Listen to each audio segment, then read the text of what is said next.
بالنسبة للصوم ورمضان وأمراض القلب، احنا كنا زي ما بنعرف انه الأسباب الرئيسية لأمراض القلب هي السمنة، ارتفاع الضغط السكري، ارتفاع البنيات والكوليسترول في الدم وعوامل أخرى. إذا نظرنا للصوم، إذا قمنا بالشرطين الأساسيات للصوم اللي هي الامتناع عن الطعام والغذاء والشراب إضافة إلى العمل أثناء رمضان، إذا قمنا بهذول الشرطين للصوم، هذا يؤدي إلى نقصان في الوزن. ليش؟ لأن الجسم بعد صومه عدة ساعات بدل ما يحرق السكر الجلوكوز يصير يحول الدهنيات في الجسم إلى جلوكوز ويحرقه، بالتالي يسحب الدهنيات من مخزون الجسم ومن الأحشاء والدهنيات المترسبة على الشرايين برضه يصير يحرق فيها، بالتالي يؤدي إلى تخفيف الوزن، وهذا له مفعول كبير في الامتناع زي ما حكينا عن الأمراض اللي ذكرناها سابقا. فلذلك الصوم بيفيدنا من الناحية جدا وبحسن الأداء. برضو لما ينزل الوزن الواحد نسميه الوزن المثالي، بتصير كفاءة القلب للعمل أكثر، بتكون جلية في ضخ الدم إلى الجسم وجميع أنسجة الجسم. أما الناس اللي عندهم زيادة بالوزن والسمنة بتكون كفاءة القلب في ضخ الدم أقل.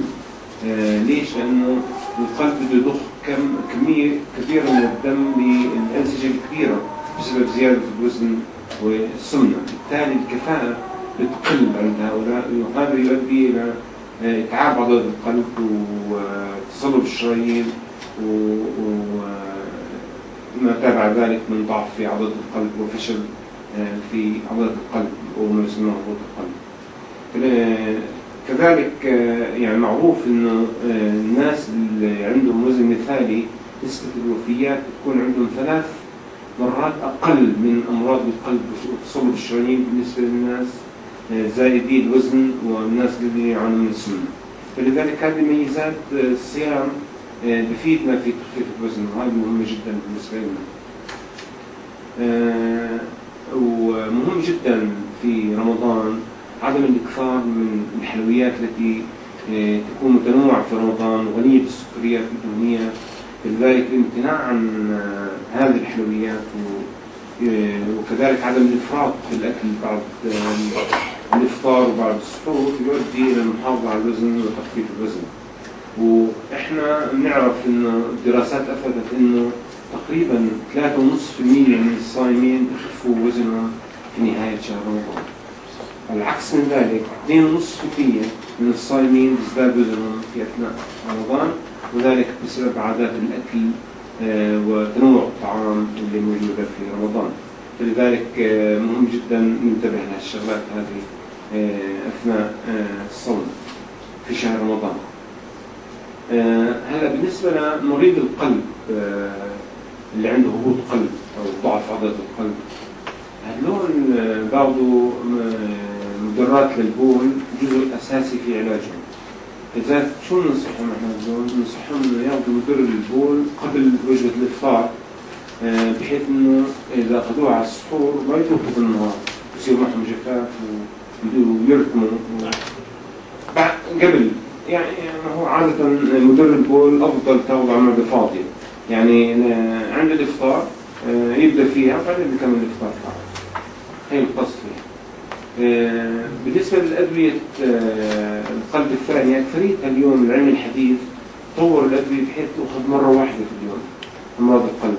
أحيانا بعض الأدوية نأخذها مرتين، في هذه الحالة نأخذ الواحدة على السحور على الإفطار.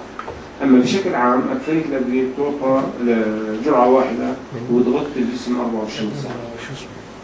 بالنسبة لتأثير الصوم ورمضان على ضغط الدم، كنا بنعرف أنه الصوم والامتناع عن الطعام يؤدي إلى تخفيف ارتفاع ضغط الدم، وذلك عدة أسباب. السبب الرئيسي منها طمأنينة النفس وسكون الخاطر وراحة البال في شهر رمضان، حيث أن الإنسان يتعبد مع ربه بصفي ذهنه، وبالتالي يؤدي هذا إلى نقص إفراز هرمون الأدرينالين والنور أدرينالين. هذول الهرمونين مهمات في بيعملوا تضييق الشرايين ويؤدوا إلى ارتفاع ضغط الدم وإجهاد عضلة القلب في كثرة العمل فيها.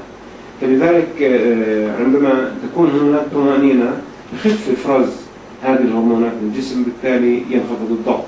وكلنا نعرف أن هذه الهرمونات الأدرينالين والنور أدرينالين تفرز عند الغضب والتوتر والاكتئاب.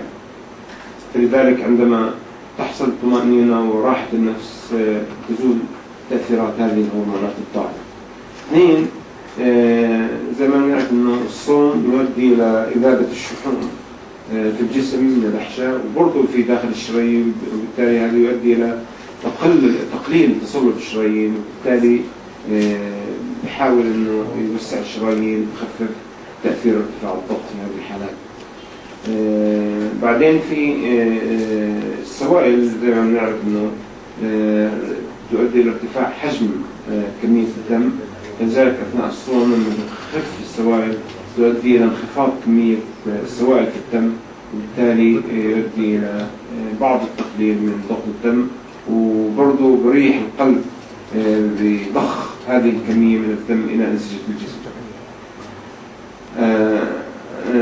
شغلة أخرى زي ما نعرف أن الدخان والتدخين من أهم عوامل تصلب الشرايين وجلطات القلب أثناء الصوم.